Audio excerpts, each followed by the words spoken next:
The morning of March 17, 2004, began like any other in the quiet town of Silver Creek. The narrow cobblestone streets slowly filled with the sounds of daily life, shops opening their doors, the post office preparing for deliveries, and students hurrying to school. Among them was 14-year-old Oliver Wilson, a boy known for his shyness but also his sharp intellect. That day, he left home for school as he always did. Nothing in Oliver's behavior suggested anything unusual. He left the house around 7:30 a.m. with a slightly unfastened backpack and his old baseball cap, a gift from his father. His younger sister, Sarah, waved to him from the window, as she did every morning. No one suspected that this would be the last time his family would see him. An uneasy evening. By evening, when Oliver still hadn't returned home, his mother, Catherine, began to worry. Dinner had gone cold, and Oliver's favorite chocolate chip muffins sat untouched on the kitchen table. Michael, his father, who had just arrived home from work, tried to reassure his wife, suggesting that maybe Oliver had stayed late with friends or in the school library. But this wasn't like him. Oliver always called if he was going to be late. Besides, he didn't have a mobile phone to wander too far from his usual routes. Catherine's first step was to call Oliver's friends. Their responses only deepened her concern. No one had seen him after he left home that morning. Everyone gave the same answer: we thought he was sick and stayed home. Questions without answers.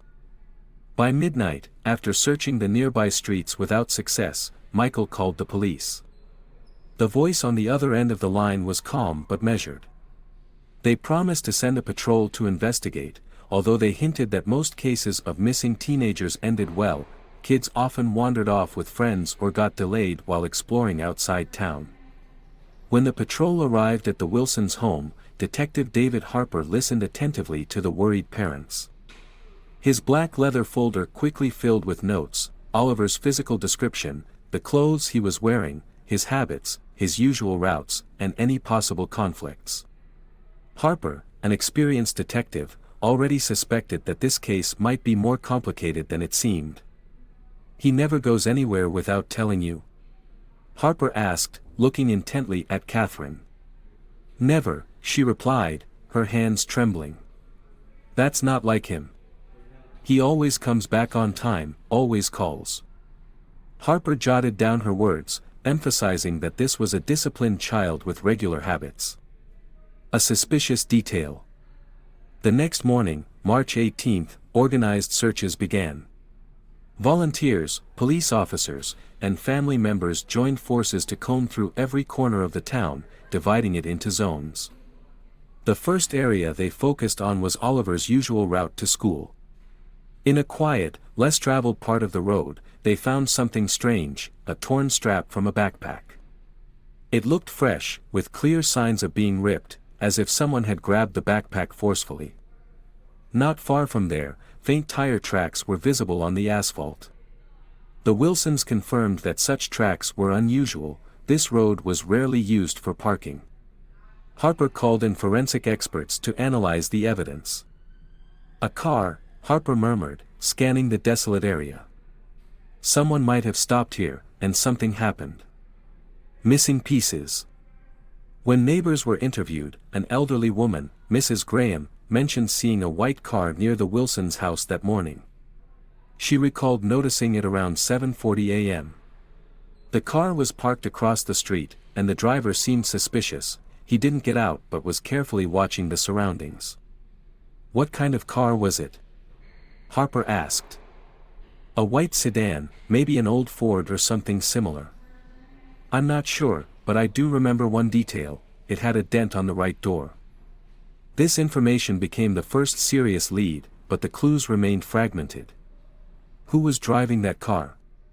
Why was it near the Wilsons' house on the very day Oliver disappeared? An alarming silence.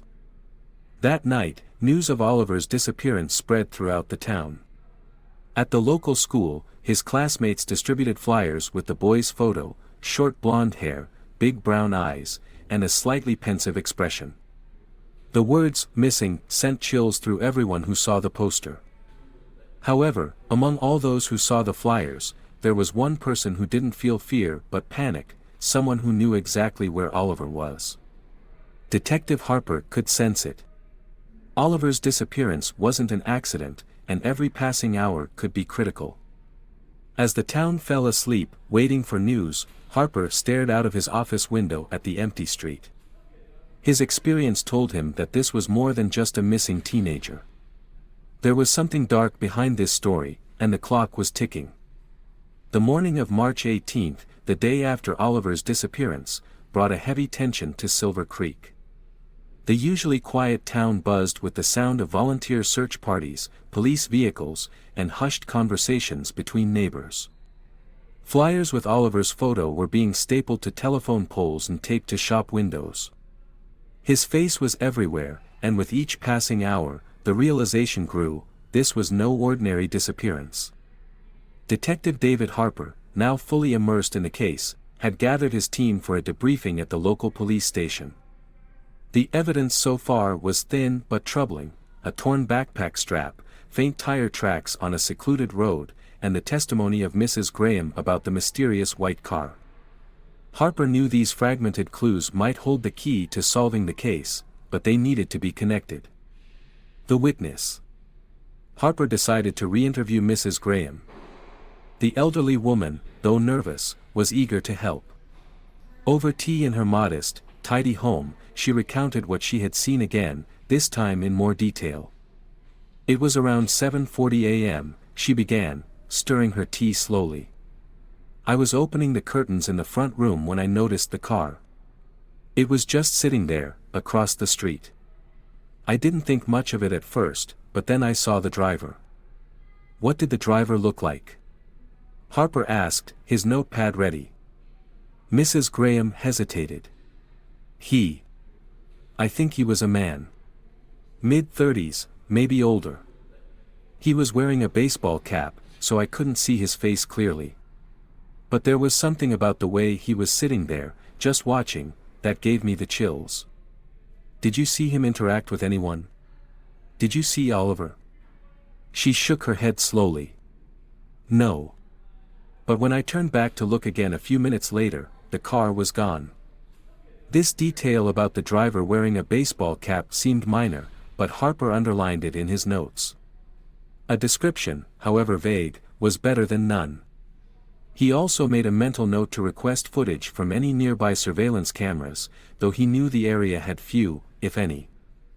The first lead.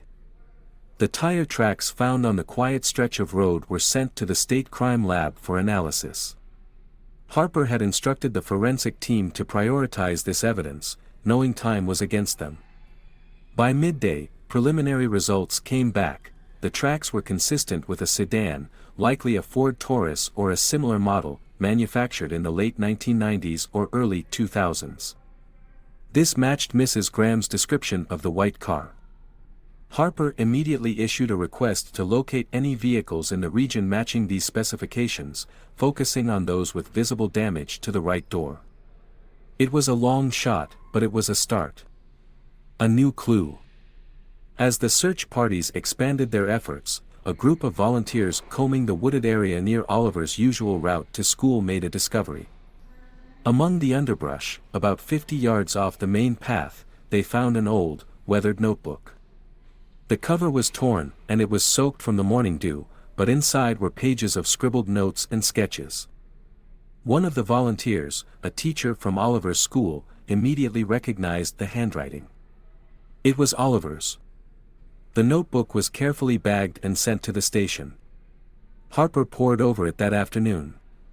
Most of the pages were filled with typical teenage musings, doodles of planes, Oliver's favorite hobby, half-finished math problems, and random thoughts. But one page stood out.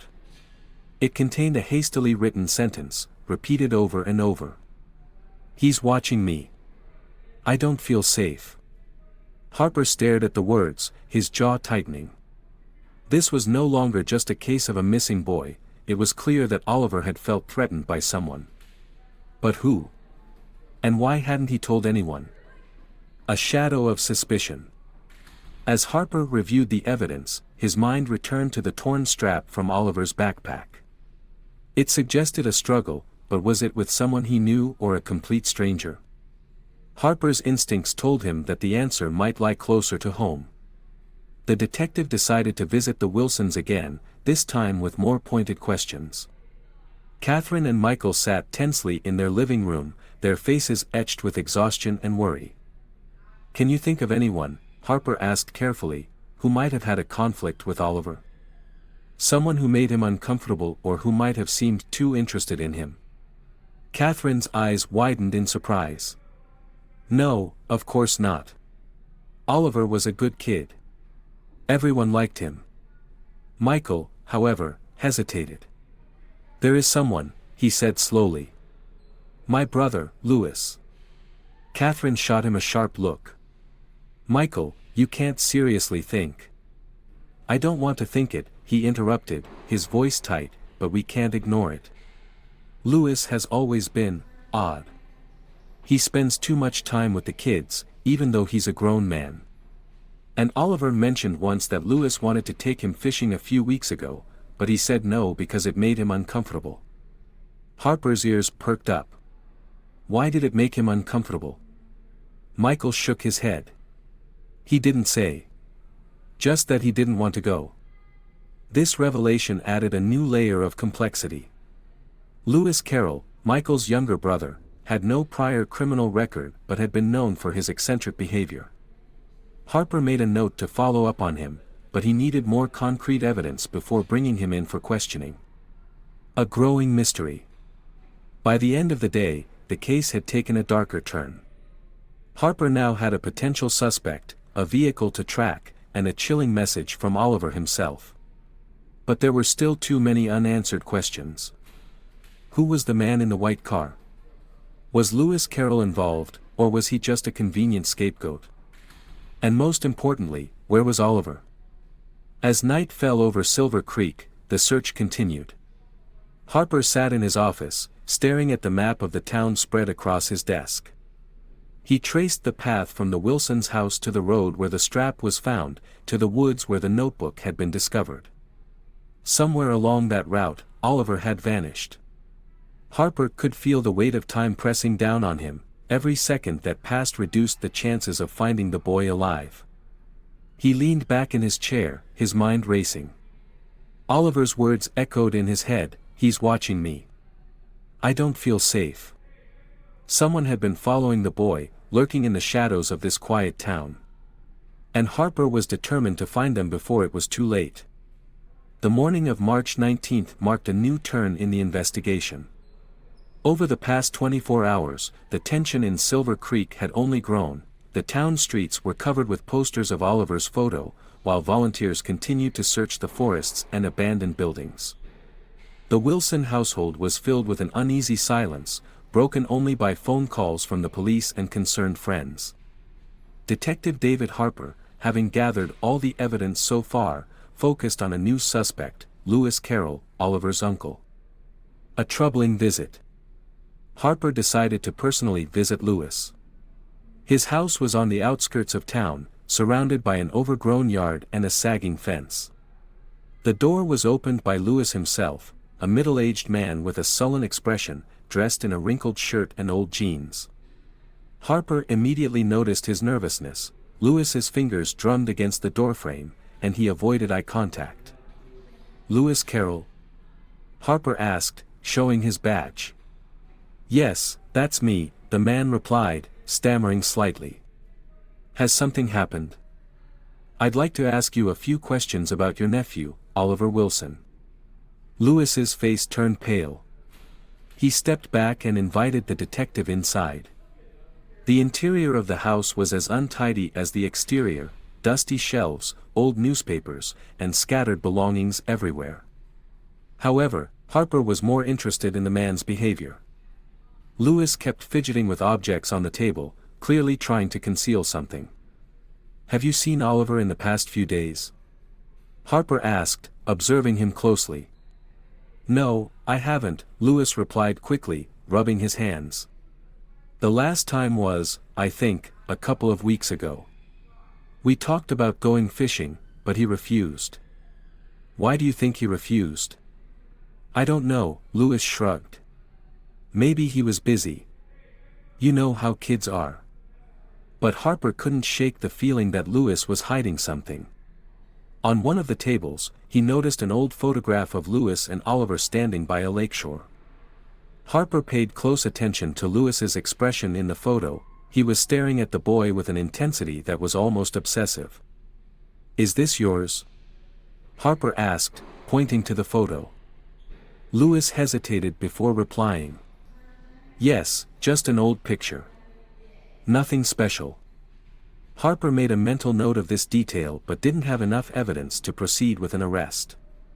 Leaving the house, he ordered his colleagues to place Lewis under discreet surveillance. Something about his behavior was alarming, and Harper knew it could be a key piece of the puzzle. Secrets from the past. Back at the station, Harper requested Lewis Carroll's complete file. The records were surprisingly extensive. In the past, Lewis had been arrested twice for minor offenses, trespassing and disturbing the peace. However, the most troubling discovery was that in 1998, he had been investigated in a case involving harassment of teenagers. The case never went to trial due to insufficient evidence. This information only deepened Harper's suspicions. He immediately contacted the forensics team, urging them to expedite the analysis of the evidence found, especially Oliver's notes and notebook. Every minute counted. A breakthrough. Late on the evening of March 19, the results of the notebook analysis came in. On one of the pages, fingerprints were found that matched Lewis's prints in the database. This linked the uncle to the boy's belongings, but it wasn't direct proof of his involvement in the disappearance.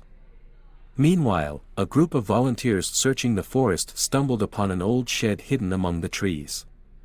Inside, they found old magazines, boxes of random items, and a backpack. It was Oliver's backpack, later confirmed by his parents. The shed also contained a rope and muddy boots that matched Lewis's shoe size. However, the most alarming discovery was a torn piece of a note hidden under one of the boxes. Written in shaky handwriting, it read, "I tried to escape, but he found me." A threatening presence. Harper immediately organized a search of Lewis's house. During the search, the police found an old laptop containing hundreds of photos of children taken on the town streets. Among them were several pictures of Oliver, dated within the last 3 months. In the attic, they discovered items that could have been used to restrain someone: plastic zip ties, duct tape, and garbage bags. But the most chilling find was a map of the forest, with certain areas circled, including the spot where the backpack had been found. When Lewis realized the evidence against him was mounting, he attempted to resist but was quickly detained. At the station, he refused to answer questions and kept repeating, "It wasn't me. I didn't do anything. You've got it all wrong." Before it's too late. Now Harper was certain that Lewis was involved in Oliver's disappearance, but the most important problem remained: the boy was still missing. Every hour was critical. The map found in the attic became the key to the next phase of the search. Teams of volunteers and police officers began combing the marked areas, hoping that Oliver was still alive. Harper felt the pressure of time. His mind raced through all the possibilities. Why had Lewis been so obsessed with Oliver? What had happened on that fateful day? And would they find the boy before it was too late? The sun was already setting when a shout rang out from the forest. "Here! I've found something!" Harper rushed toward the sound, ready to face whatever truth awaited.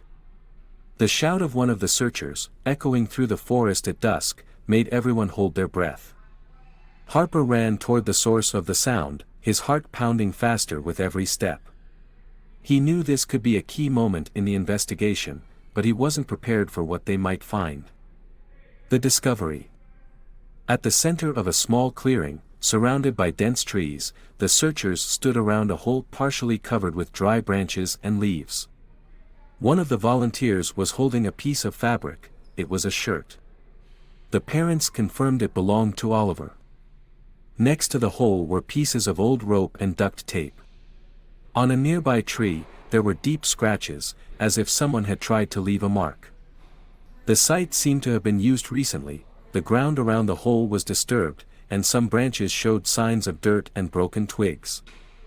"This place looks carefully prepared," one of the forensic experts noted while examining the area. "Someone was here. Or maybe they're planning to come back," Harper added quietly. With the help of flashlights, the police and forensic team began searching for additional evidence. Soon they found tracks on the ground, which appeared to belong to an adult and a child. The tracks led deeper into the forest. A chase in the night.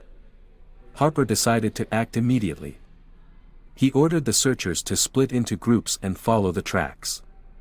The dense vegetation made movement difficult, and the forest grew darker despite the beams of flashlights. The tracks led to a small abandoned cabin, almost completely hidden by bushes. Harper felt a cold knot in his stomach. This place seemed like a perfect hideout. The team surrounded the cabin, trying to stay silent. "If someone's inside, we need to be careful," Harper whispered to his colleagues. He raised his hand, giving the signal to prepare. After a brief pause, the police stormed inside. The cabin in the forest. Inside the cabin, everything looked as if someone had left in a hurry. On the table were scraps of food, dirty clothes, and plastic bottles. But the most unsettling discovery was in the corner of the room: an old mattress, stained with dirt, and several toys that clearly belonged to a child. On the wall hung a map of the forest with marks that matched the locations of previous discoveries. One mark indicated the clearing with the hole, and another pointed to a small ravine nearby. According to the map, the tracks led in that direction. "They planned to move," Harper said, studying the map. "Maybe they were trying to lead us away from this place." One of the officers found a pocketknife under the mattress, with stains that looked like blood. All the evidence was carefully packed and sent for forensic analysis. The ravine and the truth. The map confirmed the direction, and the search group continued toward the ravine. The darkness grew thicker, and every sound in the forest felt ominous. About an hour later, the team heard a faint noise, like a moan. It came from somewhere ahead. Harper raised his hand, signaling for silence. The searchers moved forward cautiously. Soon, they reached the ravine, where on a rocky ledge they saw a figure, dimly illuminated by moonlight. It was a child. "Oliver!" Harper shouted, unable to hold back. The boy turned, his face pale and frightened. He was tied up, but fortunately, he was alive. The team rushed to him, carefully freeing him from the ropes. Oliver was weak but managed to whisper. He said he'd come back. Returning to town. Oliver was immediately handed over to paramedics, while Harper organized an ambush at the ravine. However, the person who had held the boy never appeared. It seemed the suspect had sensed they were closing in and fled. The boy was taken to the hospital, where doctors confirmed his condition was stable. Meanwhile, Harper launched a new phase of the investigation, finding the kidnapper, who, despite Oliver's rescue, was still at large. Oliver's rescue brought relief to all of Silver Creek, but Detective David Harper knew the case was far from over. The kidnapper was still at large, and every hour he remained free posed a new threat.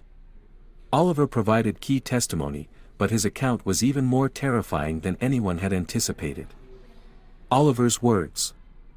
After Oliver's condition was stabilized, doctors allowed Harper to interview him. Sitting in the hospital room, Oliver looked exhausted but composed. His voice was quiet but firm. "He was watching me," Oliver began. "I saw him several times near school, on the street. He never approached me, but I knew he was following me." Harper took notes, careful not to interrupt. "Then he said he knew where my house was and that if I didn't go with him, he'd do something to my parents." Oliver's voice faltered. "He forced me into his car. A white car." Those words confirmed Harper's suspicions. The white car mentioned by Mrs. Graham was back in the spotlight. "Did you know him? Had you seen him before?" Harper asked cautiously. Oliver nodded. "It was my Uncle Louis." Direct evidence. Oliver's words became the missing link. The evidence found in the cabin and Louis's attic now had a direct connection. The police issued an arrest warrant for Louis Carroll. But when they arrived at his house, they found he had fled. On the kitchen table, they discovered a note. "You don't understand. I only wanted to protect him." Harper immediately launched a manhunt. Abandoned houses, sheds, and forest areas were searched. But the most significant lead came from the analysis of the knife found in the cabin. It contained traces of DNA matching both Oliver and Louis. This became the definitive proof of his guilt. The final chase. 2 days after Louis's escape, he was spotted near a gas station on the outskirts of Silver Creek. Security cameras captured him getting into the same white sedan. Harper and his team headed to the area immediately, beginning a chase. Realizing he had been found, Louis tried to flee down a rural road leading into the forest. However, his car got stuck in the mud. The police surrounded him, and seeing no way out, he surrendered. "I didn't want to hurt him," he told Harper as he was handcuffed. "I just wanted to protect him." Those words, filled with distorted logic, only confirmed how dangerous he was. Justice and peace. At the trial, Louis Carroll confessed to kidnapping and holding Oliver against his will. His confession, along with the overwhelming evidence, allowed the court to convict him. Louis was sentenced to life in prison. For the Wilson family, this brought relief. Oliver began to recover gradually, and his parents launched a campaign to raise awareness about child protection in small communities. As for Harper, when closing the case, he spent a long time staring at the forest map that had been crucial in finding Oliver. This case left a deep mark on him, but it also reinforced his belief that every clue, no matter how small, is important if you look at the bigger picture. A reminder of resilience. Silver Creek returned to its quiet routine, but the lesson from this case remained etched in the hearts of its residents. Oliver Wilson's story became a reminder of the importance of noticing warning signs, staying vigilant, and never losing hope. And though Harper moved on to new cases, he knew that Oliver's name would always remind him of the fragility of life and the strength of fighting for justice.